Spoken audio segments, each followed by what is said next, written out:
اسلامی انقلاب guards corps یعنی اسلامک ریولوشنری گارڈ کارپس نے کہا ہے کہ اس کی افواج نے بدھ کی دوپہر ہی ایران کے جنوبی صوبہ فارس کے فضائی حدود میں ایک اسرائیلی بغیر پائلٹ طیارہ جسے UAV کہا جاتا ہے ان مینڈ ایئر وہیکل مار گرایا ہے اور صہیونی حکومت اور امریکہ کو خبردار کیا ہے کہ عارضی جنگ بندی کی خلاف ورزی کا جواب ضرور دیا جائے گا۔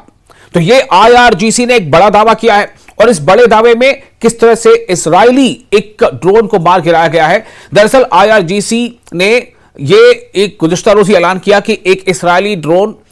جس کا نام ہے 900 ہرمس کو صوبہ فارس کے فضا میں تباہ کر دیا گیا ہے۔ اس نے کہا ہے کہ جدید اسرائیلی ڈرون کو لار کے اوپر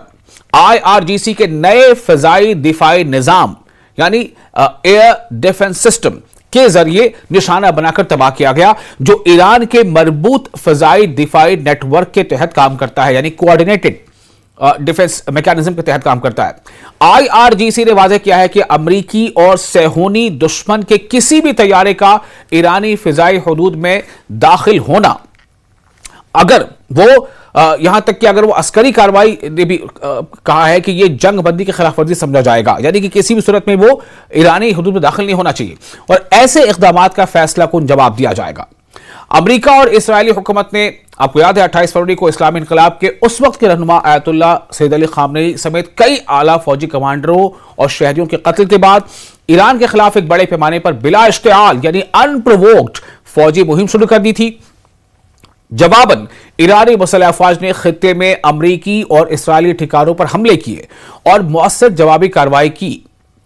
اپنی صلاحیت کا مظاہرہ کیا۔ حملہ آوروں کی جانب سے فوری فتح کی توقع کے برعکس ایرانی رد عمل کہیں زیادہ طاقتور ثابت ہوا، جس نے امریکی اور اسرائیلی فوجی وسائل کو بھاری نقصان پہنچایا اور قوم میں اتحاد اور مزاحمت کو مضبوط کر دیا۔ اگرچہ امریکی صدر نے یعنی ڈونلڈ ٹرمپ نے ایک الٹیمیٹم جاری کیا تھا، لیکن پاکستانی ثالثی کے ذریعے 2 ہفتوں کی جنگ بندی پر اتفاق ہوا، جس کے دوران اسلام آباد میں مذاکرات ہونے تھے اور ایران نے بات چیت کی بنیاد کے طور پر 10 نکاتی منصوبہ پیش کیا، جس میں خطے سے امریکی افواج کا انخلا، پابندیوں کا خاتمہ اور آبنائے ہرمز پر کنٹرول جیسے مطالبات شامل ہیں۔